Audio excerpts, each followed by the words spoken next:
नमस्कार, सुन लो यूपीएससी के श्रोताओं। आज हम गोता लगा रहे हैं एक ऐसे महासागर में जो हमारी सोच, हमारी राजनीति, हमारी संस्कृति लगभग सब कुछ तय करता है। हाँ बिल्कुल, एक ऐसी दुनिया जो हमें घेरे हुए है। जी हाँ, बात हो रही है मास मीडिया की। ये सिर्फ खबरें नहीं पहुंचाता, ये दुनिया देखने का नजरिया बनाता है। और ये आसान विषय नहीं है। बिल्कुल नहीं, बहुत पढ़ते हैं इसमें। और इसीलिए आज की हमारी ये जो गहरी चर्चा है, ये आधारित है समाजशास्त्र की एक बहुत ही महत्वपूर्ण किताब हरालम्बोस और होलबोर्न के चैप्टर 12 पर। सुन लो यूपीएससी के जरिए हम इसे समझने की कोशिश करेंगे। चैप्टर 12 हरालम्बोस और होलबोर्न।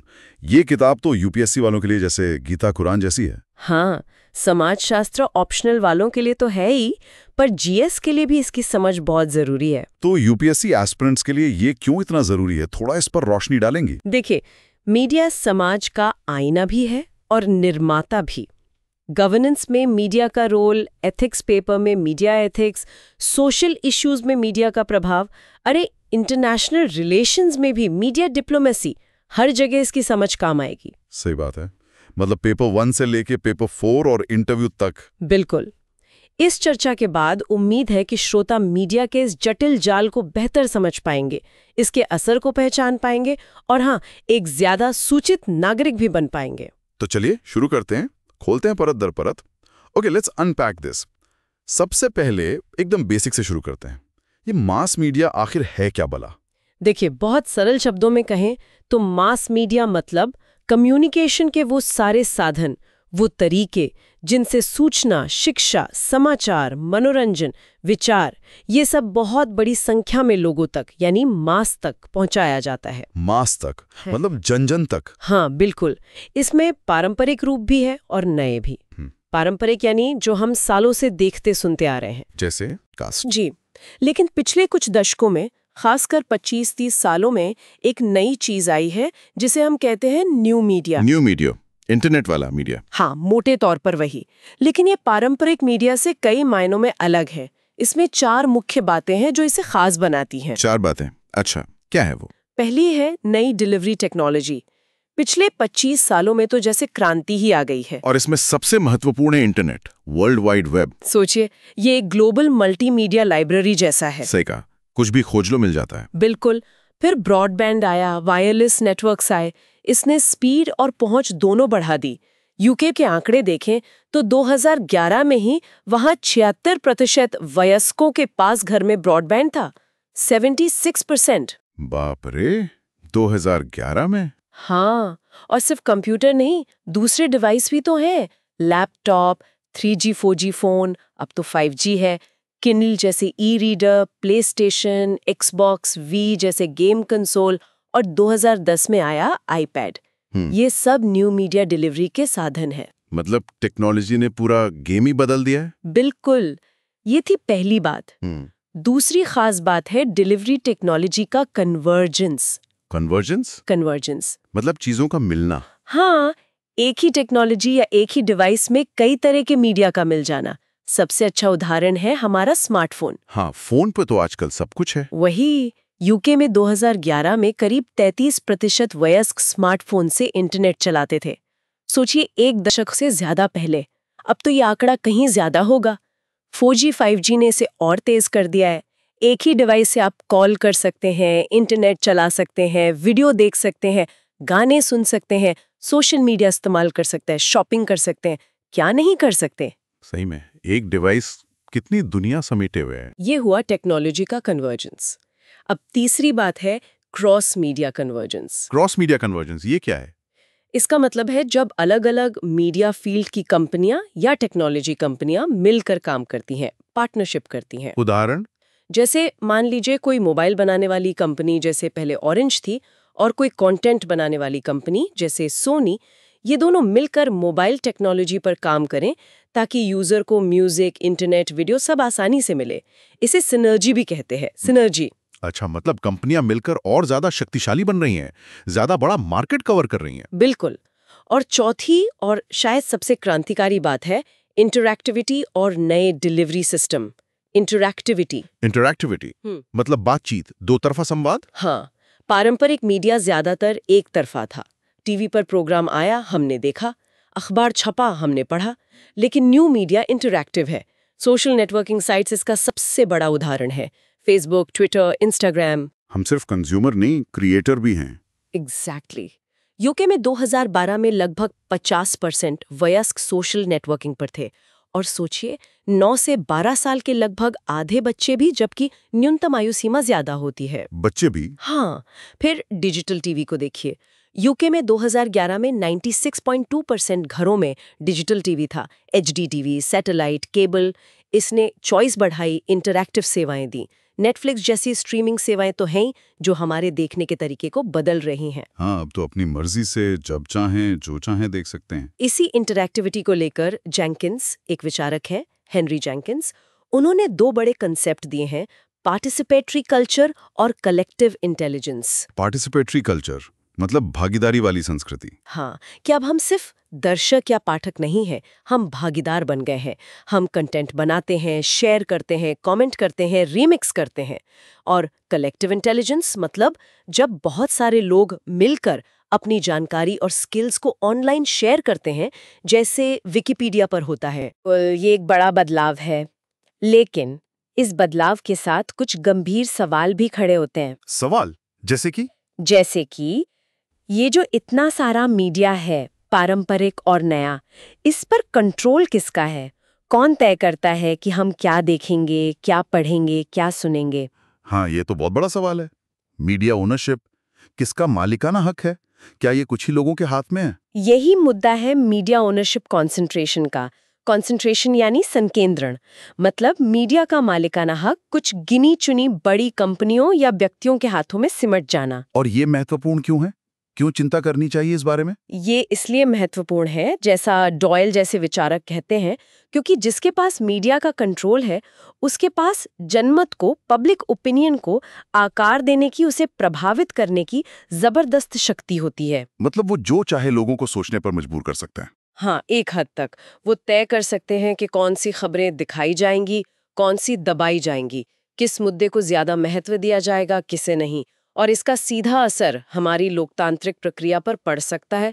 सोचिए, अगर चंद लोग ही तय करने लगें कि चुनाव में कौन सी पार्टी अच्छी है, कौन सी बुरी। ये तो वाकई खतरनाक हो सकता है, लोकतंत्र के लिए सीधा खतरा। बिल्कुल। हालांकि इसका एक विपरीत तर्क भी दिया जाता है। वो क्या? कुछ लोग कहते हैं कि मीडिया मालिक जिम्मेदार होते हैं, वो बाजार की मांग के हिसाब से चलते हैं, वही दिखाते हैं जो दर्शक देखना चाहते हैं।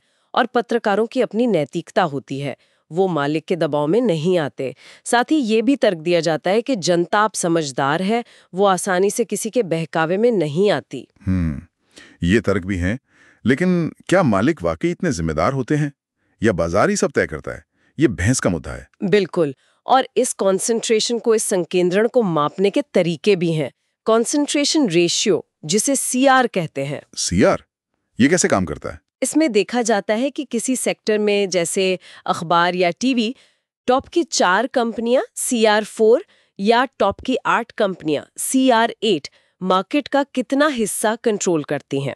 अच्छा, तो CR4 और CR8। हाँ, और आमतौर पर माना जाता है कि अगर टॉप 8 कंपनियां 75% से ज्यादा मार्केट कंट्रोल करें, CR8 75%, या टॉप 4 कंपनियां 50% से ज्यादा कंट्रोल करें, CR4 50%, तो वो मार्केट हाईली कॉन्सेंट्रेटेड यानी अत्यधिक संकेंद्रित माना जाता है। और क्या ये कॉन्सेंट्रेशन बढ़ रहा है? बेन बैगडिकेन एक अमेरिकी पत्रकार और आलोचक थे, उन्होंने इस पर काफी काम किया है। बैगडिकेन, BAGDIKIN, उन्होंने ट्रैक किया कि अमेरिका में मीडिया ओनरशिप कैसे बदली। हाँ, उनके आंकड़े तो चौंकाने वाले हैं। बिल्कुल। बैगडिकेन ने 2004 की अपनी किताब में बताया कि 1983 में अमेरिका में लगभग 50 बड़ी कॉरपोरेशंस थीं जो ज्यादातर मीडिया को कंट्रोल करती थीं। 50। ठीक है, ये भी ज्यादा नहीं लगता वैसे। रुकिए तो 1992 तक ये संख्या घटकर सिर्फ 22 रह गई, और ये 22 कंपनियां मिलकर लगभग 90% मीडिया कंट्रोल कर रही थीं। सिर्फ 22? 9 साल में आधे से भी कम। और कहानी यहीं खत्म नहीं होती। 2013 तक ये संख्या घटकर सिर्फ 7 रह गई। सिर्फ 7 बड़ी कॉर्पोरेशंस। 7? पूरे अमेरिका के मीडिया पर सिर्फ 7 कंपनियों को दबदबा? कौन सी हैं ये कंपनियां? उस समय के हिसाब से बैगडिकियन ने जिनका जिक्र किया, उनमें Time Warner, Disney, News Corporation जो रूपर्ट मर्डॉक की है, सोनी, बर्टल्समैन ये जर्मन कंपनी है, नेशनल अम्यूजमेंट्स इंक जो वायाकॉम और सीबीएस को कंट्रोल करती थी, और कॉमकास्ट शामिल थी। Time Warner, Disney, News Corp, Sony, Bertelsmann, National Amusements, Comcast, सिर्फ 7? हाँ, सोचिए जहां हजारों मीडिया आउटलेट्स होने चाहिए, वहां असल में कंट्रोल सिर्फ 7 कॉर्पोरेशंस के हाथ में। बैक्डिकेन इसे लोकतंत्र के लिए बहुत बड़ा खतरा मानते थे। ये तो डरावना है। 25,000 आउटलेट्स की जगह सिर्फ 7 मालिक। और ये कॉन्सेंट्रेशन सिर्फ पारंपरिक मीडिया में नहीं है, न्यू मीडिया में भी यही ट्रेंड दिखा। जैसे गूगल ने यूट्यूब को खरीद लिया, माइक्रोसॉफ्ट ने फेसबुक में हिस्सेदारी ले ली। मतलब बड़ी मछलियां छोटी मछलियों को निगल रही हैं। हाँ, ये तो हम आजकल भी देखते हैं। बड़ी टेक कंपनियां और भी बड़ी होती जा रही हैं। बिल्कुल। तो ये तो हुई यूएसए की बात। अब जरा यूके का हाल देखें। क्या वहां भी कहानी ऐसी है? काफी हद तक। जेम्स करन, एक और जाने माने मीडिया स्कॉलर हैं, करन CURRAN, वो कहते हैं कि यूके में मीडिया कॉन्सेंट्रेशन कोई नई बात नहीं है। 1937 में भी वहां प्रेस बैरन्स हुआ करते थे। प्रेस बैरन्स मतलब अखबारों के मालिक? हाँ, बड़े बड़े मालिक जो बहुत सारे अखबारों को कंट्रोल करते थे, जैसे लॉर्ड बीवरब्रुक, लॉर्ड रॉथरमेयर, लॉर्ड कैमरोज, लॉर्ड केम्सली। ये 4 लोग उस वक्त यूके के आधे से ज्यादा नेशनल और लोकल डेली अखबारों को कंट्रोल करते थे। बाप रे, 1937 में भी यही हाल था? हाँ, और करन के मुताबिक आज भी स्थिति बहुत अलग नहीं है। आज भी यूके में लगभग 7 व्यक्ति हैं जो ज्यादातर नेशनल न्यूज़पेपर्स पर हावी हैं। इनमें रूपर्ट मर्डॉक न्यूज़ कॉर्प वाले, रिचर्ड डेजमंड, बार्कले ब्रदर्स, नए लॉर्ड रॉथरमेयर, इवगेनी लेबेदेव जो रूस के हैं, और काउड्रे परिवार शामिल हैं। Murdoch, Desmond, Barclay brothers, Rothermere, Lebedev, Cowdray, 7 लोग। इनके अलावा कुछ कंपनियां भी हैं जैसे ट्रिनिटी मिरर और गार्डियन मीडिया ग्रुप जो स्कॉट ट्रस्ट द्वारा चलाया जाता है। ये तो हुई प्रिंट मीडिया की बात। ब्रॉडकास्टिंग में क्या हाल है? ब्रॉडकास्टिंग में देखें तो बीबीसी है जो पब्लिक ब्रॉडकास्टर है, फिर ITV, चैनल 4, 5 ये कमर्शियल चैनल है, और फिर है BS स्काई भी जिस पर मर्डॉक का कंट्रोल था, अब कॉमकास्ट का है, और वर्जिन मीडिया जो पहले रिचर्ड ब्रांसन की थी, अब लिबर्टी ग्लोबल के पास है। मतलब यहाँ भी कुछ बड़े प्लेयर्स ही हैं। हाँ, म्यूजिक इंडस्ट्री को देखें तो वहां भी कॉन्सेंट्रेशन है। EMI जैसी बड़ी ब्रिटिश कंपनी टूट गई और ज्यादातर कंट्रोल विदेशी कंपनियों के हाथ में चला गया। सिनेमा की बात करें तो वहां अमेरिकी कंपनियों का दबदबा साफ दिखता है। तो कुल मिलाकर यूके में तस्वीर कैसी है? करन का आंकलन है कि कुल मिलाकर लगभग 13 शक्तिशाली कंपनियां हैं जो यूके के मीडिया लैंडस्केप पर हावी हैं, और इन 13 में से भी 10 ऐसी हैं जो मुख्य रूप से कुछ व्यक्तियों या परिवारों के स्वामित्व में हैं, और इनमें से कई ग्लोबल कॉरपोरेशंस हैं जिनका कारोबार दुनिया भर में फैला है। मतलब यूके में भी कहानी कुछ खास अलग नहीं है। चंद मुट्ठी भर लोग या कंपनियां ही मीडिया को कंट्रोल कर रही हैं। बिल्कुल। तो सवाल ये उठता है कि ये कंपनियां इतनी शक्तिशाली कैसे बनती हैं? ये अपने वर्चस्व को, अपनी डोमिनेंस को बढ़ाने के लिए क्या रणनीतियां अपनाती हैं? हाँ, क्या तरीके हैं इनके? इसमें कुछ मुख्य रणनीतियां हैं। पहली है हॉरिजॉन्टल इंटीग्रेशन, क्षैतिज एकीकरण। इसे क्रॉस मीडिया ओनरशिप भी कहते हैं। हॉरिजॉन्टल इंटीग्रेशन मतलब जब एक ही कंपनी मीडिया के अलग-अलग सेक्टर्स में अपनी पकड़ बनाती है। जैसे एक ही कंपनी अखबार भी चला रही है, पब्लिशिंग हाउस भी है उसका, टीवी चैनल भी हैं, फिल्म स्टूडियो भी है, सैटेलाइट चैनल भी हैं। अच्छा, मतलब एक ही लेवल पर फैलना, अलग-अलग तरह के मीडिया आउटलेट्स खरीदना। सही। इसका क्लासिक उदाहरण है रूपर्ट मर्डॉक की न्यूज़ कॉर्प। उनके पास अखबार भी थे, जैसे the Sun, the Times UK में, वॉल स्ट्रीट जर्नल यूएस में, किताबें छापने वाली कंपनी हार्पर कॉलिंस भी, फॉक्स जैसा टीवी नेटवर्क भी, 20th सेंचुरी फॉक्स जैसा फिल्म स्टूडियो भी जो अब डिज्नी का हिस्सा है, और स्काई जैसे सैटेलाइट चैनल्स भी। बाप रे, मतलब एक तीर से कई शिकार, हर तरफ से पकड़। बिल्कुल। दूसरी रणनीति है वर्टिकल इंटीग्रेशन, लंबवत एकीकरण। वर्टिकल इंटीग्रेशन ये कैसे अलग है? इसमें कंपनी किसी एक इंडस्ट्री के सप्लाई चेन के अलग-अलग लेवल पर कंट्रोल करती है, प्रोडक्शन से लेकर डिस्ट्रीब्यूशन तक। मतलब उदाहरण देकर समझाएंगी? खुद बनाते हैं वार्नर ब्रॉस स्टूडियो, और फिर उन्हें अपनी ही सिनेमा घरों, पहले उनके पास थे, या अपने ही टीवी चैनलों जैसे HBO पर दिखाते हैं। न्यूज़ कॉर्प भी यही करती थी, अपने स्टूडियो में फिल्म बनाकर अपने ही फॉक्स चैनलों पर दिखाना। अच्छा, यानी पूरी सप्लाई चेन ही कब्जे में, माल बनाओ भी खुद, बेचो भी खुद। एग्जैक्टली। इससे लागत कम होती है, मुनाफा बढ़ता है, और कंपटीशन कम होता है। ये तो बहुत स्मार्ट स्ट्रैटेजी है बिजनेस के लिहाज से। हाँ, और डिजिटल मीडिया ने इन दोनों तरह के इंटीग्रेशन को, हॉरिजॉन्टल और वर्टिकल, दोनों को और मजबूत किया है। वो कैसे? क्योंकि अब एक ही डिवाइस, जैसे आपका स्मार्टफोन या कंप्यूटर, उस पर आप एक ही कंपनी के अलग अलग प्रोडक्ट्स डाउनलोड कर सकते हैं। उसी कंपनी का गाना सुन सकते हैं, उसी की फिल्म देख सकते हैं, उसी का अखबार पढ़ सकते हैं। कन्वर्जेंस इसे आसान बनाता है। हाँ, ये बात तो है, एक ही जगह सब कुछ। इसके अलावा एक और बड़ी रणनीति है ग्लोबलाइजेशन, वैश्वीकरण। मतलब दुनिया भर में फैल जाना। हाँ, मीडिया कंपनियां अब सिर्फ एक देश तक सीमित नहीं रहती, वो ट्रांसनेशनल कॉर्पोरेशंस बन जाती हैं। उनका कारोबार कई देशों में फैला होता है, वो ग्लोबल मार्केट को टारगेट करती हैं। न्यूज़ कॉर्प फिर से एक बड़ा उदाहरण है। म्यूडॉक तो दावा भी करते थे कि उनकी पहुंच दुनिया की 3/4 आबादी तक है। हाँ, ये दावे होते हैं, लेकिन ये सच है कि उनका ग्लोबल रीच बहुत ज्यादा था। इससे उन्हें स्केल का फायदा मिलता है और छोटे लोकल प्लेयर्स के लिए कंपटीशन बहुत मुश्किल हो जाता है। दुनिया मुट्ठी में करने जैसा है ये तो कह सकते हैं। और एक और चीज है सिनर्जी, जिसका जिक्र हमने पहले भी किया था। हाँ, जब अलग अलग हिस्से मिलकर ज्यादा फायदा पहुंचाएं। बिल्कुल, जब कंपनी अपने अलग अलग मीडिया हितों का इस्तेमाल करके किसी एक प्रोडक्ट को पैकेज करती है और बेचती है।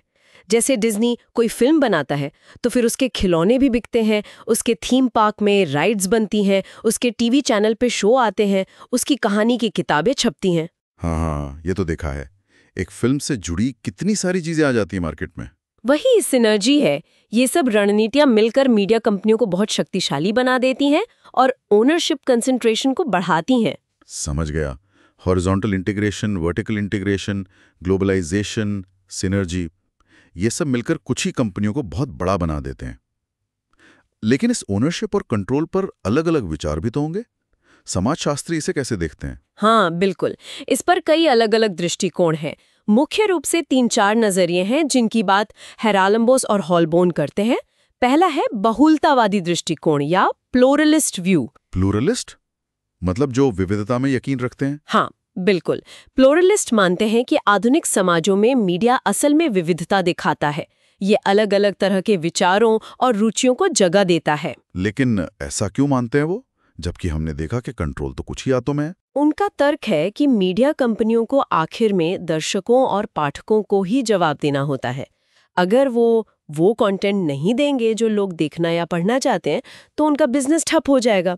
मतलब असली ताकत कंज्यूमर के हाथ में है। Consumer is king. इसे वो फ्रीडम ऑफ चॉइस कहते हैं। बाजार का दबाव, मार्केट प्रेशर। सही। वो कहते हैं कि मीडिया इंडस्ट्री बहुत कॉम्पिटिटिव है। अगर एक चैनल या अखबार लोगों की पसंद का कंटेंट नहीं देगा तो लोग दूसरे पर चले जाएंगे। ये एक एंगल है। और क्या तर्क देते हैं प्लूरलिस्ट? वो पब्लिक सर्विस ब्रॉडकास्टर्स की भूमिका पर भी जोर देते हैं, जैसे यूके में बीबीसी या भारत में पहले दूरदर्शन। इनका मकसद मुनाफा कमाना नहीं, बल्कि जनता को निष्पक्ष जानकारी देना, विविधता दिखाना और कंज्यूमर के हितों की रक्षा करना होता है। हाँ, बीबीसी की क्रेडिबिलिटी तो मानी जाती है। इसके अलावा वो सरकारी रेगुलेशन की बात भी करते हैं। जैसे यूके में ऑफकॉम, ऑफिस ऑफ कम्युनिकेशंस है, जो मीडिया को रेगुलेट करता है। ये देखता है कि कहीं कोई एक कंपनी बहुत ज्यादा हावी ना हो जाए या गलत कंटेंट ना दिखाया जाए। भारत में भी ट्राई जैसी संस्थाएं हैं। बिल्कुल। और प्लूरलिस्ट्स का एक और महत्वपूर्ण तर्क है मीडिया प्रोफेशनलिज्म। वो मानते हैं कि पत्रकार और एडिटर्स अपनी प्रोफेशनल एथिक्स और इंटेग्रिटी को महत्व देते हैं। वो मालिकों के दबाव में आसानी से नहीं आते और सच्चाई सामने लाने की कोशिश करते हैं। मतलब पत्रकार अपनी जिम्मेदारी समझते हैं। हाँ, तो कुल मिलाकर प्लूरलिस्ट नजरिया ये कहता है कि मीडिया उतना बुरा नहीं है जितना बताया जाता है। इसमें विविधता है, ये लोगों की सुनता है और ये लोकतंत्र के लिए जरूरी भूमिका निभाता है। सुनने में तो ये तस्वीर काफी अच्छी लगती है, थोड़ी ज्यादा ही गुलाबी शायद। हाँ, कई आलोचक यही कहते हैं। और यहीं पर दूसरा नजरिया आता है मार्क्सवादी दृष्टिकोण या मार्क्सिस्ट व्यू। मार्क्सवादी मतलब कार्ल मार्क्स वाले, वो तो पूंजीवाद के आलोचक थे। बिल्कुल। मार्क्सवादी नजरिया प्लूरलिस्ट नजरिए के एकदम उलट है। वो मानते हैं कि मीडिया पर शासक वर्ग यानी पूंजीपति वर्ग का कब्जा है और मीडिया का मुख्य काम पूंजीवादी हितों की सेवा करना और पूंजीवादी विचारधारा को फैलाना है। मतलब मीडिया अमीरों और शक्तिशाली लोगों का हथियार है। हाँ, उनके मुताबिक। वो कहते हैं कि मीडिया जानबूझकर ऐसी सामग्री परोसता है जो यथास्थिति बनाए रखे, जो लोगों को सिस्टम पर सवाल उठाने से रोके। वो एक प्रमुख विचारधारा यानी डोमिनेंट आइडियोलॉजी फैलाता है जो अक्सर रूढ़िवादी यानी कंजर्वेटिव और अनुरूपतावादी यानी कन्फॉर्मिस्ट होती है। प्रमुख विचारधारा मतलब ऐसी सोच जो अमीरों के फायदे में हो। हाँ, रैल्फ मिलिबैंड एक मार्क्सवादी विचारक थे। मिलिबैंड MILIBAND उन्होंने कहा कि मीडिया लोगों की सोच को आकार देने का, उसे ढालने का एक बहुत शक्तिशाली जरिया है। ये लोगों में फॉल्स क्लास कॉन्शियसनेस पैदा करता है। अपने असली शोषण को समझ ही नहीं पाती।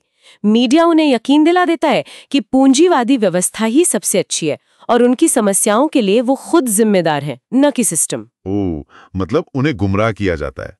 मार्क्सवादियों के अनुसार हाँ, और वो मानते हैं कि मीडिया मालिक सीधे सीधे कंटेंट में हस्तक्षेप करते हैं अपने राजनीतिक और आर्थिक हितों को साधने के लिए। इसका कोई उदाहरण है?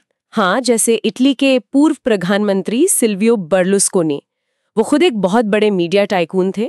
उन पर आरोप लगते थे कि वो अपनी मीडिया साम्राज्य का इस्तेमाल अपनी राजनीतिक शक्ति बढ़ाने और अपनी पार्टी का प्रचार करने के लिए करते थे। अच्छा, मतलब मालिक सीधे अपनी पावर यूज करते हैं। बिल्कुल।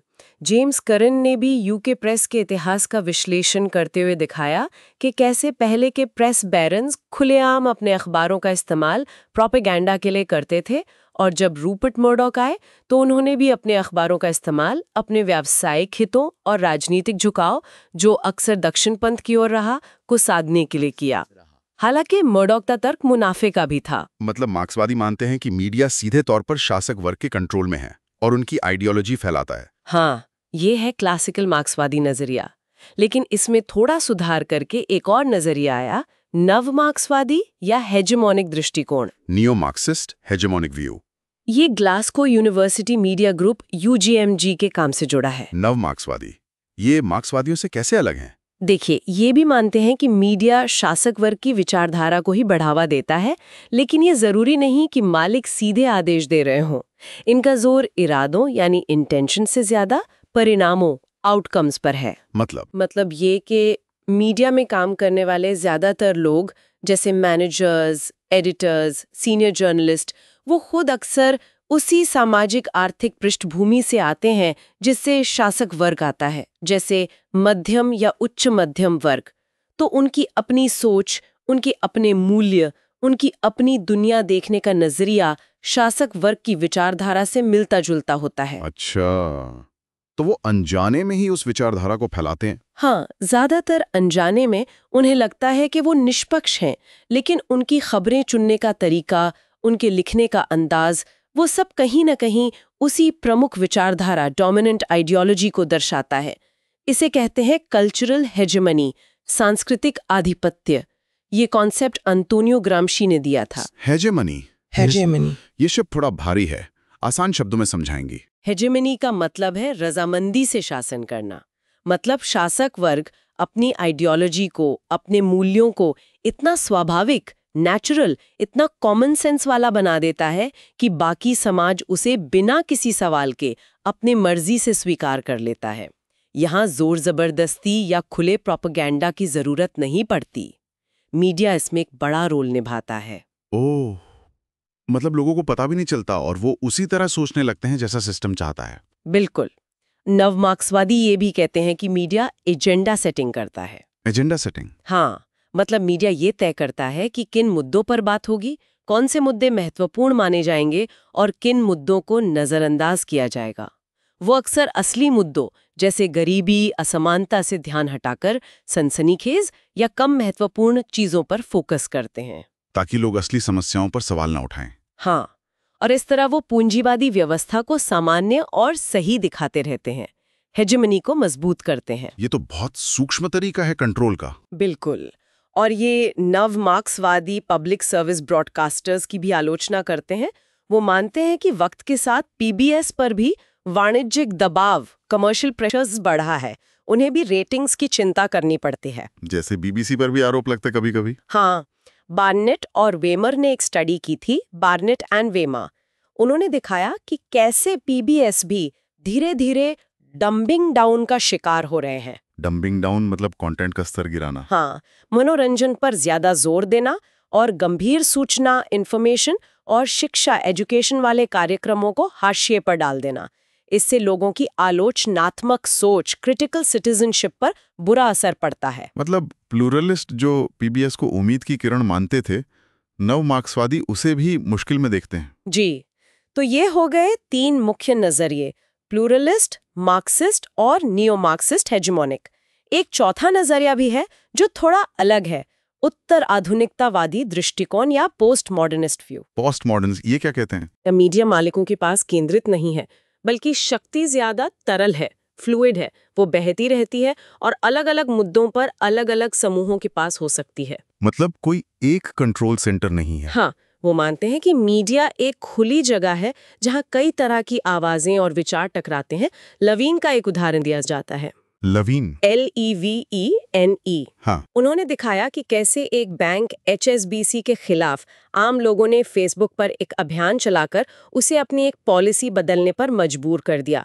ये दिखाता है कि आम लोग भी मीडिया का इस्तेमाल करके शक्तिशाली कॉरपोरेशंस को चुनौती दे सकते हैं। अच्छा, मतलब शक्ति हमेशा ऊपर से नीचे नहीं आती, नीचे से ऊपर भी जा सकती है। बिल्कुल, पोस्ट मॉडर्निस्ट मानते हैं कि मीडिया की शक्ति निश्चित नहीं है, ये संदर्भ यानी कॉन्टेक्स्ट और मुद्दे यानी इशू के हिसाब से बदलती रहती है। तो ये 4 मुख्य नजरिए हो गए, प्लूरलिस्ट, मार्क्सिस्ट, नियो मार्क्सिस्ट और पोस्ट मॉडर्निस्ट।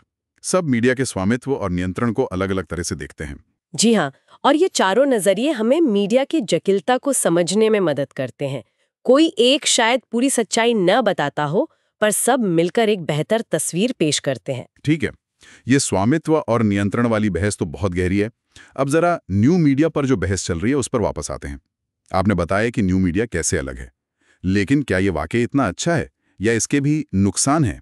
हाँ, न्यू मीडिया को लेकर भी 2 तरह के विचार देखने को मिलते हैं, आशावादी और निराशावादी। लेकिन उस पर जाने से पहले एक जरूरी मुद्दे का जिक्र करना होगा, डिजिटल डिवाइड, डिजिटल विभाजन। डिजिटल डिवाइड मतलब डिजिटल दुनिया में बंटवारा। हाँ, न्यू मीडिया, इंटरनेट, स्मार्टफोन, ये सब सबके लिए बराबर उपलब्ध नहीं है। यहाँ कई तरह के विभाजन हैं। पहला है क्लास डिवाइड, वर्ग विभाजन। अमीर और मध्यम वर्ग के लोगों की पहुंच टेक्नोलॉजी तक ज्यादा है, जबकि गरीब तबका इससे बाहर रह जाता है। हाँ, ये तो है, स्मार्टफोन या कंप्यूटर खरीदना, इंटरनेट का बिल भरना, सबके बस की बात नहीं। बिल्कुल। फिर है ग्लोबल डिवाइड, वैश्विक विभाजन। दुनिया के अमीर देश जैसे G8 देश, वहाँ इंटरनेट और मोबाइल की पहुंच बहुत ज्यादा है, जबकि अफ्रीका जैसे गरीब महाद्वीपों में ये बहुत कम है। 2014 के आंकड़े बताते हैं कि अफ्रीका में सिर्फ 20% लोगों की इंटरनेट तक पहुंच थी, जबकि यूरोप में 75%। इतना बड़ा फर्क? हाँ, और सिर्फ पहुंच ही नहीं, भाषा का भी मसला है। इंटरनेट पर ज्यादातर कंटेंट अंग्रेजी में है। सीटन ने तर्क दिया कि ये अंग्रेजी भाषा के प्रभुत्व को और बढ़ाता है। मतलब असमानता यहाँ भी पीछा नहीं छोड़ रही। बिल्कुल। इस पृष्ठभूमि को ध्यान में रखते हुए अब न्यू मीडिया पर बहस को देखते हैं।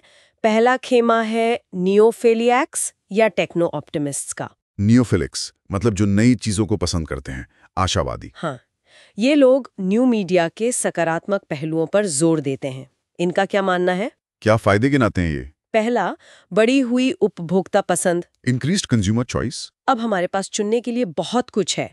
सैकड़ों टीवी चैनल्स, अनगिनत वेबसाइट्स, ब्लॉग्स, पॉडकास्ट्स, म्यूजिक सुनने के कितने तरीके हैं, iTunes, Spotify, YouTube, CD, MP3। हाँ, चॉइस तो बहुत बढ़ गई है। दूसरा, ई कॉमर्स क्रांति, e commerce revolution. Amazon, Flipkart जैसी वेबसाइट्स ने खरीदारी का तरीका बदल दिया है। घर बैठे कुछ भी मंगा लो, इससे कंपटीशन बढ़ा है, कीमतें कम हुई हैं और कंज्यूमर का कंट्रोल बढ़ा है। ये भी सही है, ऑनलाइन शॉपिंग तो अब आम बात है। और तीसरा और शायद सबसे महत्वपूर्ण तर्क जो न्यू फिलियक्स देते हैं, वो है लोकतंत्र को पुनर्जीवित करना, रिवाइटलाइजिंग डेमोक्रेसी। लोकतंत्र को मजबूती। वो कैसे? उनका मानना है कि न्यू मीडिया, खासकर इंटरनेट और सोशल मीडिया, उन आवाज़ों को मंच देता है जो पहले अनसुनी रह जाती थीं। आम नागरिक भी अब अपनी बात कह सकता है, खबरें शेयर कर सकता है, बहस में हिस्सा ले सकता है। इसे सिटीजन जर्नलिज्म कहते हैं, नागरिक पत्रकारिता। इट्ज़ोए ने इसे परिभाषित किया है। मतलब अब सिर्फ बड़े पत्रकार या चैनल ही खबरें नहीं देते, आम आदमी भी दे सकता है। हाँ, और लोग संगठित होकर सत्ता को चुनौती दे सकते हैं। इसका उदाहरण म्यांमार में 2007 के विरोध प्रदर्शनों में दिखा था, जहां भिक्षुओं और आम लोगों ने मोबाइल फोन और इंटरनेट का इस्तेमाल करके दुनिया तक अपनी आवाज पहुंचाई। जबकि 1988 में जब ऐसे ही प्रदर्शन हुए थे तब दुनिया को पता भी नहीं चला था। हाँ, अरब स्प्रिंग में भी सोशल मीडिया का बड़ा रोल बताया जाता है। बिल्कुल। इसके अलावा हैक्टिविज्म भी एक तरीका है जिससे लोग ऑनलाइन माध्यमों से राजनीतिक या सामाजिक विरोध जताते हैं। तो नियोफिलियक्स मानते हैं कि न्यू मीडिया लोगों को सशक्त बना रहा है और लोकतंत्र को गहरा कर रहा है। तो ये तो काफी पॉजिटिव तस्वीर है। ज्यादा चॉइस, आसान शॉपिंग और मजबूत लोकतंत्र। हाँ, ये आशावादी नजरिया है, लेकिन सिक्के का दूसरा पहलू भी है। दूसरा खेमा है कल्चरल पेसिमिस्ट्स या टेक्नो पेसिमिस्ट्स का। कल्चरल पेसिमिस्ट, सांस्कृतिक निराशावादी, ये क्या कहते हैं? ये लोग न्यू मीडिया की आलोचना करते हैं और इसके नकारात्मक प्रभावों पर जोर देते हैं। क्या है इनकी मुख्य चिंताएं? पहली बात तो ये कहते हैं कि ये मीडिया इतना भी नया नहीं है, नॉट सो न्यू मीडिया। कॉनफोर्ड और रॉबिन्स जैसे विचारक कहते हैं कि जिसे हम न्यू मीडिया कहते हैं वो असल में पुरानी और नई टेक्नोलॉजी का मिश्रण है। जैसे इंटरनेट अभी भी काफी हद तक टेलीफोन लाइनों पर निर्भर करता है, टीवी आज भी बहुत लोकप्रिय है, तो ये कोई एकदम रैडिकल ब्रेक नहीं है। अच्छा, मतलब ये पुराने का एक्सटेंशन है एक तरह से। हाँ, उनका ये तर्क है। दूसरी और शायद सबसे बड़ी चिंता है बड़े कॉरपोरेशंस का दबदबा। यहाँ भी वही ओनरशिप वाला मुद्दा। बिल्कुल। जेनकिंस, जिनका हमने पहले जिक्र किया पार्टिसिपेटरी कल्चर के लिए, वो खुद मानते हैं कि न्यू मीडिया का एजेंडा काफी हद तक बड़े कॉरपोरेट समूहों, कॉरपोरेट कंग्लोमरेट्स ने ही तय किया है। माइक्रोसॉफ्ट जैसी कंपनियां ऑपरेटिंग सिस्टम और सॉफ्टवेयर कंट्रोल करती हैं। बड़ी ISPs, internet service providers, internet access को कंट्रोल करती हैं। मतलब इंटरनेट पर भी आजादी उतनी नहीं है जितनी लगती है। अश्तनस यही कहते हैं। वो कहते हैं कि इंटरनेट पर व्यावसायिक सामग्री का बोलबाला है, बड़ी कंपनियां ही सर्च इंजन रिजल्ट्स में ऊपर आती हैं। करन ने भी पाया कि इंटरनेट पर 3/4 सबसे ज्यादा विजिट की जाने वाली साइट्स कहीं ना कहीं बड़े कॉरपोरेशन से ही जुड़ी हुई थी। ओह, मतलब यहाँ भी कंसंट्रेशन है। हाँ। तीसरी चिंता है वाणिज्यीकरण। इंटरनेट तेजी से एक शॉपिंग मॉल बनता जा रहा है। हर तरफ विज्ञापन, हर कोई कुछ बेचने की कोशिश कर रहा है। सरकारें और अभिजात वर्ग भी इंटरनेट का इस्तेमाल अपने एजेंडे को आगे बढ़ाने के लिए करते हैं। मतलब ये आम आदमी की आवाज कम, अमीरों और शक्तिशाली लोगों का मंच ज्यादा बन गया है। हिल और ह्यूज ने अमेरिका में एक स्टडी की थी। उन्होंने पाया कि वेब पर जो कंटेंट है वो ज्यादातर ऑफलाइन दुनिया की शक्ति संरचनाओं को ही दर्शाता है। जो लोग असल दुनिया में शक्तिशाली हैं वही ऑनलाइन भी हावी हैं। वैकल्पिक या रैडिकल विचारों को हाशिए पर धकेल दिया जाता है। ये तो नियोफिलियक्स के दावे के उलट है। बिल्कुल। चौथी चिंता है लोकप्रिय संस्कृति की गुणवत्ता में गिरावट। Decline in quality of popular culture. Quality में गिरावट? हाँ, हार्वे जैसे आलोचक कहते हैं कि मीडिया में डंबिंग डाउन हो रहा है। एक कैंडी फ्लॉस कल्चर बन रही है जो दिखने में अच्छी लगती है पर जिसमें कोई सार नहीं होता। कैंडी फ्लॉस कल्चर मतलब हल्का फुल्का सतही मनोरंजन। हाँ, टीवी पर सस्ते बाहर से इंपोर्ट किए हुए कार्यक्रम, रियलिटी शो, सास बहू सीरियल, इनका बोलबाला है। पेसिमिस्ट्स कहते हैं कि ज्यादा चैनल होने का मतलब ये नहीं है कि ज्यादा वैरायटी है। अक्सर एक ही तरह की चीज ज्यादा चैनलों पर दिखाई जाती है। गुणवत्ता के बजाय मात्रा पर जोर है। ये बात तो कुछ हद तक सही लगती है। कई बार लगता है चैनल बदलते रहो पर कुछ ढंग का देखने को नहीं मिलता। पांचवी चिंता है वैश्वीकरण और संस्कृति, ग्लोबलाइजेशन एंड कल्चर। इसका क्या असर हो रहा? आलोचक कहते हैं कि ग्लोबल मीडिया, जो ज्यादातर पश्चिमी, खासकर अमेरिकी कंपनियों के कंट्रोल में है, वो दुनिया भर में एक जैसी संस्कृति फैला रहा है। इसे केल्नर डिज्नीफिकेशन कहते हैं। डिज्नीफिकेशन मतलब सब कुछ डिज्नी जैसा बना देना? हाँ, मतलब एक मानकीकृत, स्टैंडर्डाइज्ड, साफ सुथरी व्यावसायिक संस्कृति जो स्थानीय संस्कृतियों, लोकल कल्चर्स को खत्म कर रही है। शिलर ने ब्राजील का उदाहरण दिया कि कैसे वहां का टीवी ज्यादातर अमेरिकी प्रोग्रामों से भरा पड़ा है जो उनकी अपनी संस्कृति को कमजोर कर रहा है। इसे कल्चरल इंपीरियलिज्म भी कहा जाता है। मतलब अपनी जड़ों से कटना। हाँ, और रॉबर्ट पटनम जैसे समाजशास्त्री ने एक और चिंता जताई है, सिविक डिसएंगेजमेंट, नागरिक उदासीनता। उनका तर्क है कि लोग जितना ज्यादा समय टीवी या इंटरनेट पर बिताते हैं उतना ही कम वो सामाजिक और राजनीतिक गतिविधियों में हिस्सा लेते हैं। वो अपने घरों में सिमट कर रह जाते हैं। ओ, मतलब समाज से कट जाना। ये तो गंभीर बात है। और एक चिंताएं हैं। एंड्रू कीन एक जाने माने आलोचक हैं। कीन, KEEN, वो यूजर जनित सामग्री जैसे ब्लॉग्स, विकिपीडिया आदि की कड़ी आलोचना करते हैं। क्यों? वो तो लोगों की भागीदारी दिखाते हैं। कीन कहते हैं कि ये अक्सर आत्ममुग्धता, नार्सिसिज्म का मंच बन जाते हैं। विकिपीडिया जैसी साइट्स अविश्वसनीय जानकारी से भरी हो सकती हैं। साहित्यिक चोरी को बढ़ावा मिलता है। गुमनाम ब्लॉग्स और कमेंट्स अक्सर बहस के स्तर को गिरा देते हैं, गाली गलौच और नफरत फैलाते हैं। हाँ, ये ट्रोलिंग वाली समस्या तो बहुत आम है। बिल्कुल। कार और बावरलिन जैसे लेखक तो यहाँ तक कहते हैं कि इंटरनेट और सोशल मीडिया हमें द डमेस्ट जनरेशन बना रहे हैं, सबसे मूर्ख पीढ़ी। द डमेस्ट जनरेशन, ये तो बहुत बड़ा आरोप है। मीडिया हमें कम संस्कृति, कम विश्वसनीय समाचार और बेकार की जानकारी का अंबार दे रहा है। बाप रे, तो कल्चरल पेसिमिस्ट तो न्यू मीडिया की धज्जियां उड़ा देते हैं। कोई अच्छी बात नजर ही नहीं आती उनको। हाँ, उनका नजरिया काफी निराशावादी है।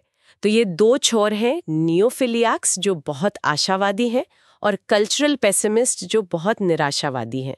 सच्चाई शायद इन दोनों के बीच में कहीं हो। हाँ, शायद। हर चीज के फायदे और नुकसान होते हैं, लेकिन ये बहस जानना बहुत जरूरी है। चलिए अब इस चर्चा के अगले हिस्से पर चलते हैं। खबरें, पत्रकारिता और नैतिकता, न्यूज एंड एथिक्स, ये भी मीडिया का एक बहुत महत्वपूर्ण पहलू है। बिल्कुल। समाचार मीडिया की समाज में क्या भूमिका है? रेमंड विलियम्स ने कहा था कि मीडिया वास्तविकता का निर्माण करता है। वो हमें बताता है कि दुनिया में क्या हो रहा है, क्या महत्वपूर्ण है। हाँ, हमारी दुनिया की समझ तो मीडिया से ही बनती है ज्यादातर। सही। मीडिया से उम्मीद की जाती है कि वो सत्ता पर सवाल उठाए, होल्ड पावर टू अकाउंट, सार्वजनिक बहस को बढ़ावा दे, प्रमोट पब्लिक डिबेट। लेकिन क्या मीडिया ये भूमिका निभाता है? प्लूरलिस्ट नजरिया क्या कहता है खबरों के बारे में? प्लूरलिस्ट्स मानते हैं कि समाचार मीडिया ज्यादातर अपनी लोकतांत्रिक भूमिका निभाता है।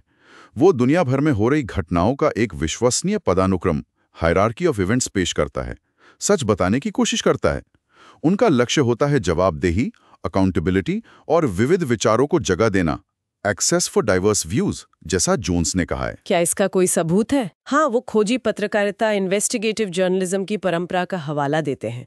जैसे अमेरिका में वाटरगेट स्कैंडल, जिसने राष्ट्रपति निक्सन को इस्तीफा देने पर मजबूर किया, या यूके में सांसदों के खर्चों का घोटाला, एक्सपेंसेस स्कैंडल, जिसे मीडिया ने उजागर किया। ये दिखाता है कि मीडिया शक्तिशाली लोगों को भी जवाबदेह ठहरा सकता है। हाँ, खोजी पत्रकारिता तो लोकतंत्र का चौथा स्तंभ होने का हक अदा करती है। और अब सिटीजन जर्नलिज्म का उदय भी हुआ है। जे रोजन ने इसे परिभाषित किया है कि कैसे आम लोग भी अब समाचार इकट्ठा करने और प्रसारित करने में भूमिका निभा रहे हैं। हालांकि ये भी ध्यान देने वाली बात है कि ऑफकॉम के आंकड़े दिखाते हैं कि लोग खबरों के लिए अभी भी पारंपरिक स्रोतों जैसे टीवी, स्थापित न्यूज वेबसाइट्स पर ज्यादा भरोसा करते हैं। लेकिन खबरें बनती कैसे हैं? लाखों घटनाएं रोज होती हैं। कौन सी खबर बनती है और कौन सी नहीं, ये कैसे तय होता है? ये एक बहुत दिलचस्प सवाल है। यहाँ कॉन्सेप्ट आता है न्यूज वैल्यूज का, समाचार मूल्य और गेट कीपिंग का। खबरों की कीमत नहीं, बल्कि वो गुण या कसौटियां जिनके आधार पर पत्रकार या संपादक ये तय करते हैं कि कोई घटना खबर बनने लायक है या नहीं। इसे गेट कीपिंग कहते हैं। कौन सी खबर अंदर आएगी और कौन सी बाहर रह जाएगी।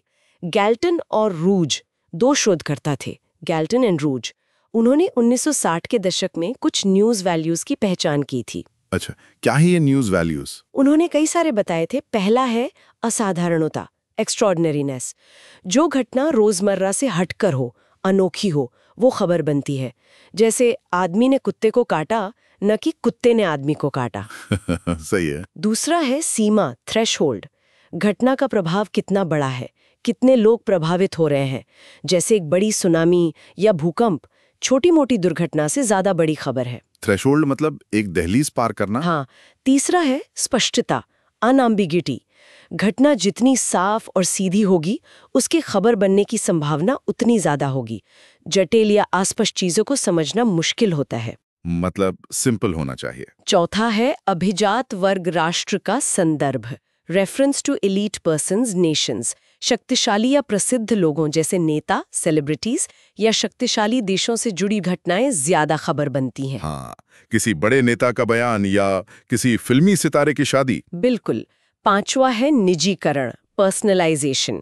घटनाओं को मानवीय कहानियों के जरिए पेश करना। किसी आपदा में एक व्यक्ति की कहानी ज्यादा असर करती है बजाय सिर्फ आंकड़ों के। हाँ, इमोशनल कनेक्ट। छठा है आवृत्ति, फ्रीक्वेंसी, जो घटनाएं मीडिया के प्रोडक्शन साइकिल जैसे रोज अखबार छपना या हर घंटे बुलेटिन आना से मेल खाती हैं, उनके खबर बनने की संभावना ज्यादा होती है। जैसे एक मीटिंग खत्म हुई, उसकी खबर तुरंत बन सकती है। लंबी चलने वाली प्रक्रियाएं जैसे गरीबी का बढ़ना कम खबर बनती हैं। अच्छा, मतलब टाइमिंग भी मैटर करती है। हाँ। सातवां है निरंतरता, कंटिन्यूटी। एक बार कोई कहानी खबर बन जाती है तो उससे जुड़ी आगे की डेवलपमेंट्स भी खबर बनती रहती हैं। Follow up stories. बुरी खबरें जैसे दुर्घटना, अपराध, युद्ध, घोटाला, अच्छी खबरों जैसे कोई वैज्ञानिक खोज से ज्यादा खबर बनती हैं। Bad news is good news कहावत सुनी होगी। हाँ बिल्कुल। तो ये है न्यूज वैल्यूज: असाधारणता, सीमा, स्पष्टता, अभिजात वर्ग, निजीकरण, आवृत्ति, निरंतरता और नकारात्मकता। हाँ, गैल्टन और रूज के अनुसार ये मुख्य हैं। इनके आधार पर गेटकीपर्स तय करते हैं कि क्या छपेगा, क्या दिखाया जाएगा।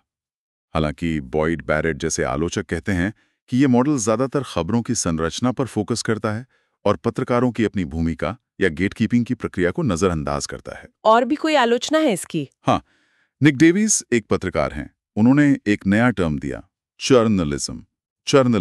जर्नलिज्म, ये क्या है? ये बना है चर्नआउट प्लस जर्नलिज्म से। डेविस का कहना है कि आजकल पत्रकारिता में संसाधनों की कमी और समय के दबाव के चलते ज्यादातर खबरें बिना स्वतंत्र जांच पड़ताल के सीधे प्रेस रिलीज, पीआर एजेंसियों या न्यूज वायर से उठाकर छाप दी जाती है। बस मक्खन की तरह मत कर परोस देना। ओह, मतलब ओरिजिनल रिपोर्टिंग कम हो गई है, बस कॉपी पेस्ट ज्यादा हो रहा है। डेविस का तो यही आरोप है। इसके अलावा स्पिन और सूचना प्रबंधन का भी जोर बढ़ा है, जहां सरकारें और कंपनियां खबरों को अपने पक्ष में मोड़ने की कोशिश करती हैं। ये तो पत्रकारिता की गुणवत्ता पर सवाल उठाता है। और नैतिकता का क्या? Journalistic ethics? ये एक बहुत बड़ा और गंभीर मुद्दा है। कीबिल और मेयर जैसे लेखक बताते हैं कि खबरें हासिल करने के लिए कई बार अनैतिक तरीके अपनाए जाते हैं। जैसे चेकबुक जर्नलिज्म, खबर या इंटरव्यू के लिए पैसे देना, पापराजी का पीछा करना, लोगों की निजता में दखल देना। हाँ, सेलिब्रिटीज तो बहुत परेशान रहते हैं पापराजी से। यूके में प्रेस की निगरानी के लिए एक संस्था थी, प्रेस कंप्लेंट्स कमीशन, पीसीसी।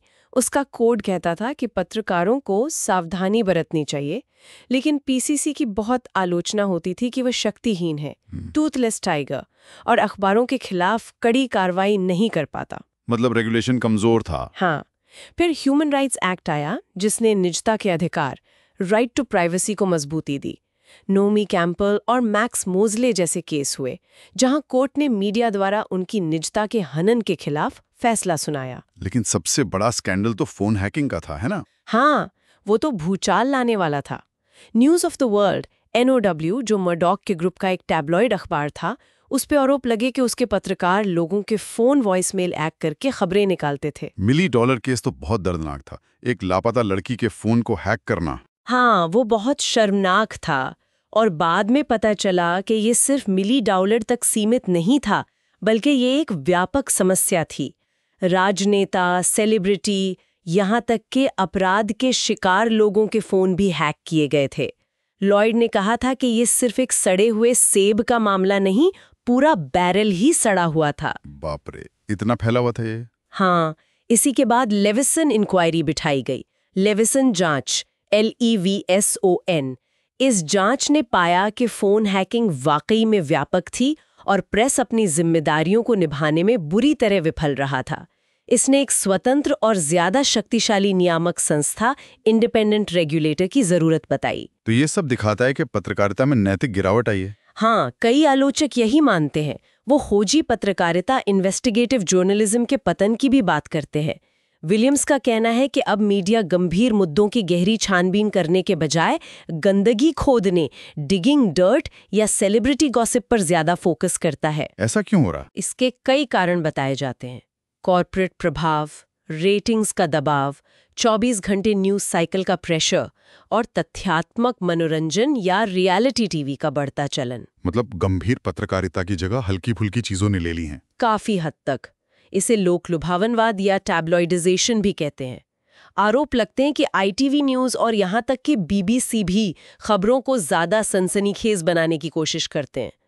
पैपियट का एक मशहूर कोट है कि खबरों में अब मडोना से ज्यादा मुगाबे की जगह नहीं रही। मतलब मनोरंजन ज्यादा, गंभीर मुद्दे कम। ये चिंताजनक है। अच्छा, हमने सिटीजन जर्नलिज्म की बात की थी, क्या वो इसका हल हो सकता है? कुछ लोग उम्मीद जताते हैं। मैट ड्रज जैसे ब्लॉगर दावा करते हैं कि इंटरनेट ने हर किसी को अपनी आवाज उठाने का मौका दिया है। लेकिन एंड्रू कीन जैसे आलोचक फिर वही सवाल उठाते हैं, क्या इन नागरिक पत्रकारों के पास ट्रेनिंग है? क्या उनकी खबरें भरोसेमंद हैं? कहीं वो अफवाहें तो नहीं फैला रहे? हाँ, ये वैलिड पॉइंट्स हैं।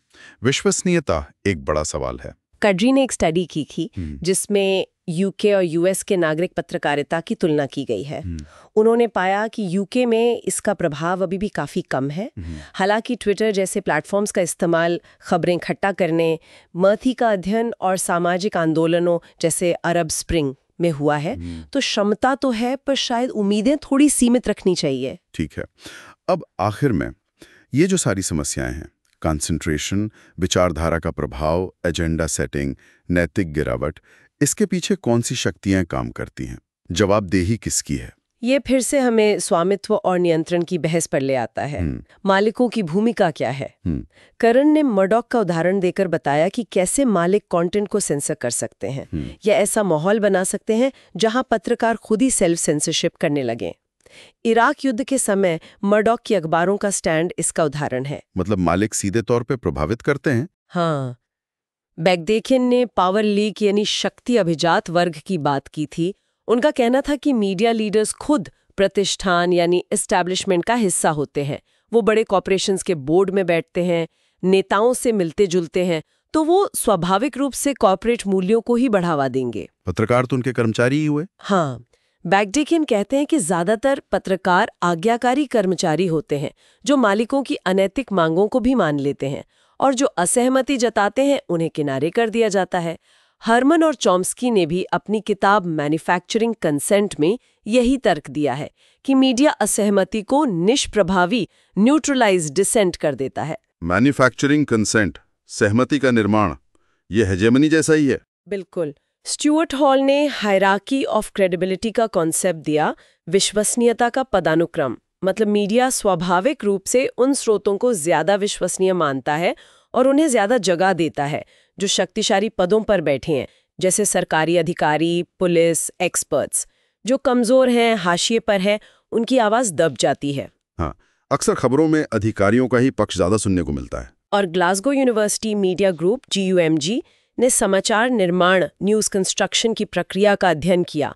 उन्होंने पाया कि ज्यादातर पत्रकार श्वेत, पुरुष और मध्यवर्गीय पृष्ठभूमि से आते हैं, तो उनकी खबरों में अनजाने में ही एक तरह का पूर्वाग्रह आ जाता है। उनकी अपनी दुनिया ही उनके नजरिए को आकार देती है। सही। उनकी भाषा में भी विचारधारा झलकती है। फिस्का का विश्लेषण, वो जिस तरह से एजेंडा सेट करते हैं, वो हेजियोनी को मजबूत करता है। वो अक्सर केंद्र की राजनीति के प्रति सहानुभूति रखते हैं और किसी भी तरह के उग्रवाद, चाहे वो वामपंथी हो या दक्षिणपंथी, उसे हाशिए पर दिखाते हैं। तो ये सब घूम फिर कर फिर वहीं आ जाता है। स्वामित्व, नियंत्रण, विचारधारा, हेजेमनी। मीडिया इन सबसे गहराई से जुड़ा हुआ है। बिल्कुल। ये एक बहुत ही जटिल और बहुस्तरीय तंत्र है जिसके कई आयाम हैं। वाह, ये तो वाकई एक गहरी डुबकी थी मास मीडिया के सागर में। हैरालंबस और होलबर्न के चैप्टर 12 ने तो दिमाग की कई खिड़कियां खोल दी। हाँ, ये चैप्टर मीडिया को समाजशास्त्रीय नजरिए से समझने के लिए बहुत महत्वपूर्ण है। तो चलिए इस लंबी और गहन चर्चा के कुछ मुख्य बिंदुओं को संक्षेप में दोहरा लेते हैं ताकि श्रोताओं के दिमाग में ये बातें बैठ जाएं, ऑडियो बुलेट पॉइंट्स की तरह। जरूर। तो मुख्य बातें क्या रहीं? पहली बात, मास मीडिया में पारंपरिक प्रिंट, ब्रॉडकास्ट और new media, internet, social media दोनों शामिल हैं। और न्यू मीडिया की खासियत है टेक्नोलॉजी, कन्वर्जेंस और इंटरैक्टिविटी। बिल्कुल। दूसरी बात, मीडिया का मालिकाना हक दुनिया भर में, खासकर USA और UK में कुछ ही बड़ी कॉर्पोरेशंस के हाथों में केंद्रित होता जा रहा है।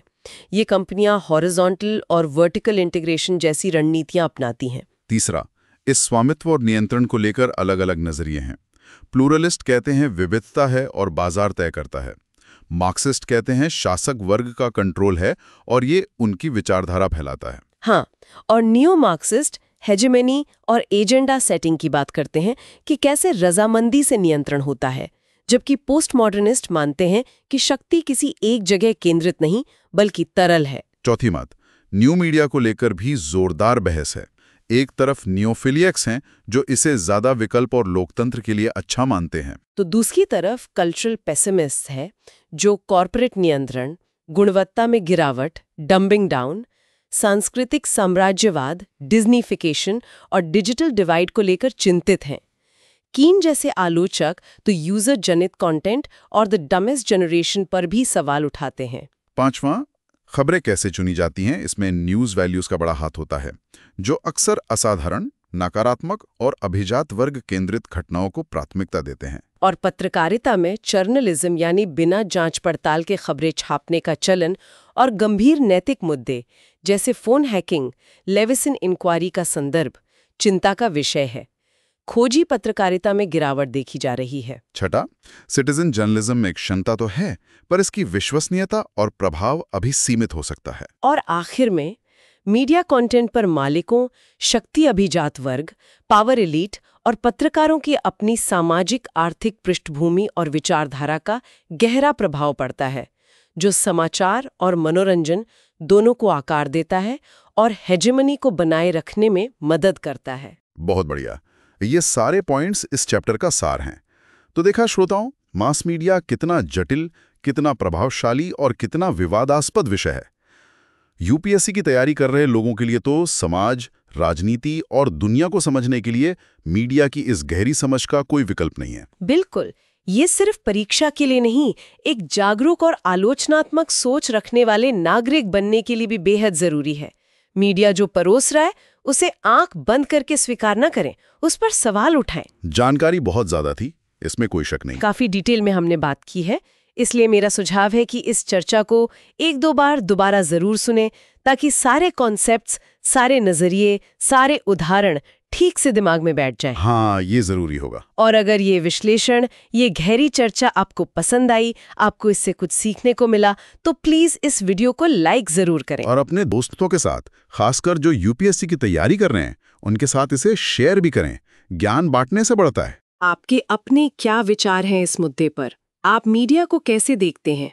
नीचे कमेंट सेक्शन में हमें जरूर बताएं। हमें आपके फीडबैक का इंतजार रहेगा। और हाँ, सबसे जरूरी बात, अगर आपने अभी तक सुन लो यूपीएससी यूट्यूब चैनल को सब्सक्राइब नहीं किया है तो अभी कर लें, और बेल आइकॉन भी दबा दें ताकि हमारी आने वाली गहरी चर्चाओं की जानकारी आपको मिलती रहे। बिल्कुल, हम ऐसे ही महत्वपूर्ण विषयों पर जानकारीपूर्ण चर्चाएं लाते रहेंगे। तो आज के लिए बस इतना ही। मिलते हैं अगली गहरी डुबकी में एक नए विषय के साथ। धन्यवाद। धन्यवाद।